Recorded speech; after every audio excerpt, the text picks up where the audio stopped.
the Packers wide receiver problems is kind of glaring to Aaron Rodgers, at least I think now. I think everybody thought this was going to be an issue, but Aaron Rodgers yesterday said the young guys, especially young receivers, we've got to be way more consistent, Rodgers said. A lot of drops, a lot of bad route decisions, running the wrong route. We've got to be better in that area. Now, Christian Watson is back in practice. Romeo Doubs is their fourth-round receiver they're raving about. So right now, the starting wide receivers for the Packers look like Allen Lazard, Randall Cobb, Sammy Watkins, and then you can add in the young guys like Christian Watson and Romeo Doubs onto there. I think it's pronounced Dobbs. Dobbs. I think. Romeo Doubs. Romeo Dobbs. Let's call him Romeo. Yep. Aaron Rodgers said that he believes Allen Lazard can be a number one wide receiver. Feel bad for him. That's what he said. Allen Lazard has had 513 yards last year and 8 touchdowns. So almost a double-digit touchdowns. It's not bad. That's not horrible. It's not. That's not bad. So what do you think about the Packers wide receiver problems in another subtopic in this? Jordan Love. Because Jordan Love finally got the chance to play. He threw 3 interceptions, although one was his fault. The box score may have fooled you. One. Do you think there's still hope for Jordan Love in this Packers organization? You want to start with the receivers or Jordan Love? The receivers. Receivers. I don't know why this is a news story. The second they traded Devontae Adams, everybody knew, not just us at this table, everybody in the league knew that they needed wide receiver help, right? You lose Devontae, and we already knew that underneath Tay in that depth chart, there wasn't much of anything. I'm not an Allen Lazard guy. You lose MVS to the Chiefs. You bring in Randall Cobb, who's not what he used to be, and you sign Sammy Watkins, draft Christian Watson, who I thought was a reach at 34, 35. Romeo Doubs has been a surprise of camp, someone that I don't think anyone was expecting to contribute right away in year one. But he's been fantastic. They didn't do anything to fix it. You don't have any backup plan right now. You're relying on 2 rookies. That is a dangerous game if you're, especially Aaron Rodgers, a veteran quarterback who we saw just in the divisional game against the Niners. He threw it to 2 guys. It was Aaron Jones and it was Devontae Adams. Nobody else was even getting a look. I think their tight end got maybe 1 or 2 targets. So for Aaron Rodgers, you need to be usually a veteran and someone who is reliable, runs the right routes, catches the ball like he said in this quote. Now you're relying on 2 rookies, one guy coming from the FCS. I'm not sure where Romeo Doubs went to school, but you have one guy coming from North Dakota State who wasn't on a pass-heavy offense. I think he had 800 yards this last season, his senior year. Now he's coming in and expecting a ton from one of the best quarterbacks in NFL history. You're asking a lot out of these rookie receivers. I just don't think anyone on this team is viable enough to be a number 1 option as of right now. I'm not really high on Christian Watson being a number 1 at any point in his career, truthfully. I think he could be a nice deep option, but not someone that you're going to be relying on. But moving on to Jordan Love, I think there was some good and some bad with Jordan Love here. I know you're the resident Jordan Love truther. You think he's going to be a franchise quarterback. I don't exactly see that. I went back, watched all of his throws in this preseason game. There's some good, there's some bad, right? I think he shows flashes with his mobility, arm strength. He has zip on the ball. He showed some touch, too, with the touchdown to Romeo Doubs. So there are some things that I see while watching film that I say, okay, this could translate. This could be good enough. But unfortunately for Love, I just don't see it consistently enough. I see times where he makes nice plays, and I see times where he misses a wide-open check-down route. That's not something, if you're a franchise guy, you could really afford to do. Talking about the 3 interceptions, 100% wasn't his fault. He threw it right to the receiver, bounced off his chest, intercepted. I know both of you guys think the second interception wasn't his fault, where he kind of got the ball ripped out of his hands, but if you watch the play, it was terrible ball placement. It should have been closer to the sideline on the outside. Instead, the receiver had to readjust his body and catch it up here. He probably should have came down with it, but at the end of the day, if that's Aaron Rodgers on the field, that's a completion because he's going to put it in the right spot with better ball placement. I'm not expecting Love to be Aaron Rodgers, but I'm not exactly giving him the benefit of the doubt because it wasn't good ball placement. I don't know, because Aaron Rodgers talked about how the young receivers are dropping balls in practice. So maybe it's not a completion, but it's a drop. It's not an interception. I mean, if he doesn't catch it, it bounces off his hands. If it drops off his hands, it hits the floor unless it hits his foot and it bounces up or some weird shit. He did one thing I would say about him though. The touchdown I really liked Romeo Doubs. Right, he did show touch and a little bit of anticipation. The back shoulder throw, which was kind of back shoulder, was more of just the corner was caught lacking. Honestly, like it wasn't a typical back shoulder throw. Like it was kind of an underthrow. The guy went and got it. But regardless, I think he did show some good things. If he's not doing it consistently, he didn't push the ball down the field a lot. He hit an 8 out of 8.5. So it's not like he was consistently pushing the ball down the field. Jordan Love, we'll see what happens. To me, he doesn't do it consistently enough for me to believe that he's going to be a franchise guy. He's not on the field consistently enough. Even in the preseason, even in the couple games he starts, like during the season where Rodgers missed COVID or week 17, 18, it's never consistent enough. And it is hard if you don't get those reps consistently to be consistent on the field. You know what I mean? I want to see more in the preseason. This is going into year 3 of Jordan Love, right? You should be pretty damn good in the preseason at this point because basically this is all you play. I would expect a little bit more. Was that his first preseason game? Because he was hurt last preseason. No, it wasn't.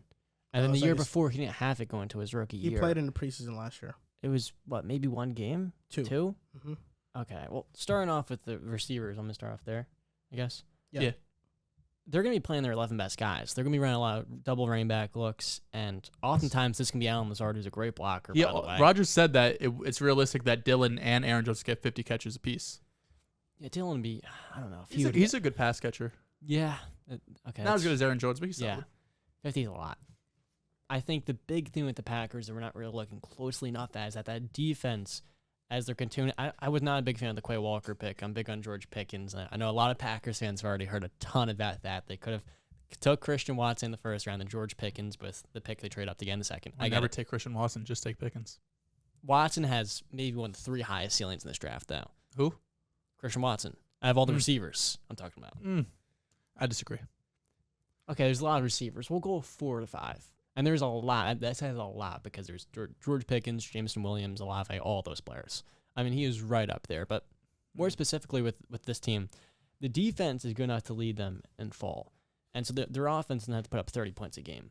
What you're really looking for is an offense that will not be on film for the postseason because we don't care what the Packers are doing in September. We don't care what they're doing in October.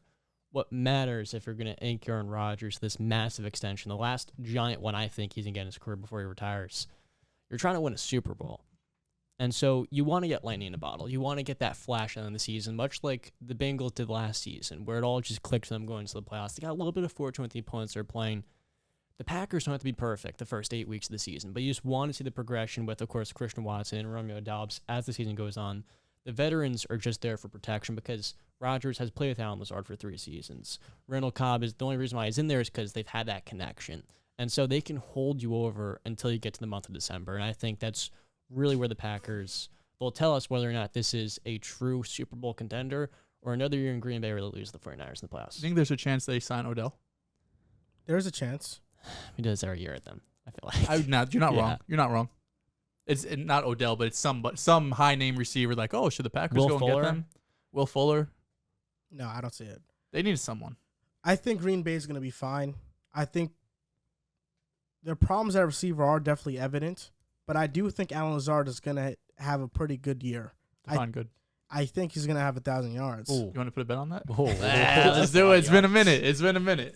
I'll do it. I'll take the under. I think he is their number 1 receiver. What are you putting on this? That's wild. You could put $100 on it. All right, I'm putting it in my notes, man. Right, do it right now. Let's. Allen Lazard is their best receiver. Aaron Rodgers trusts him the most. I think Allen Lazard is going to be an 1,000-yard receiver for the Packers. I do. I think there's no doubt about it. And I think whoever comes up second is gonna be, a question mark. I don't believe in Sammy Watkins. I don't believe in Randall Cobb. I don't know about Christian Watson right now and the injuries he's been dealing with so far early in camp. I don't know about Romeo Doubs, whether or not he's going to be good right away. But I do know that Rodgers trusts 2 receivers that the Packers have right now. 2 receiving options. Allen Lazard and Robert Tonyan, who's coming back. How much does he trust Allen Lazard? Because in the playoff game, he didn't trust Allen Lazard. I think he trusts him enough to give him 8 touchdowns. That's not 1,000 yards. 513 yards. Yeah, but, now he's going to be the X receiver in this offense, which means that he's going to be the main target. Which means he's going to... Someone has to get throwing the ball. Yeah, and it's going to be him. That's basically... That's how I look at Allen Lazard. Somebody's got to get the ball in the offense. But ultimately, I view Green Bay the same way I view the 2019 49ers, where that year their best receiver was Kendrick Bourne. And then they made a midseason trade to acquire Emmanuel Sanders. I do think Green Bay is going to acquire... They still have Kittle. Yeah, but I think Green Bay is going to acquire a receiver in the trade deadline. I don't know who it is going to be, but I think there's a possibility that happens. And as for Jordan Love, I still believe in him. Now, do I think he's going to be a top 5, top 10 quarterback? I don't think so. But I think he's going to be a good quarterback in this league. I think he's going to be a top 20 quarterback. I think he can be better than guys like Jimmy Garoppolo or, Can he be guys better than like that. Jalen Hurts? Oh, He can be just as good. Okay. He can be a little better. I do, and I think Jordan Love. What has he shown that makes you think that? Jordan Love is progressing at his own rate, That- and I think that What does that mean? this is what I mean. He's been a backup. There are some quarterbacks in the NFL that failed in the NFL because they were thrown into the fire too quick. Now, had Jordan Love went to a team like, let's say the Raiders, let's say they moved on from Derek Carr and they just said, Jordan Love, this is your franchise. Jordan Love would be considered a bust right now because I don't think he would have been ready to play. But him learning in Green Bay, I think is helping him develop. And, I mean, this year we're not going to see him play anyway. We're probably next year, maybe. Probably not. But really, you're there. This Jordan Love pick is a long-term development plan. But you're going to have to pay him. This is year 3. For Wait, what another year, team? it's year 4. Now it's year 5. You have a 5th-year option. You have to pay him $25 million, $30 million for the year 5 option. Plus. I think Jordan Love is going to be a good quarterback. Better than Jalen Hurts. I just don't know what he has shown because he's not on the field, and he's not progressing at his own rate, bro. He's been a backup. He doesn't have a choice. It's not like he's out there like competing for the starting job. He has no chance of starting. All I know is that in that preseason game, He it's didn't. one of the more.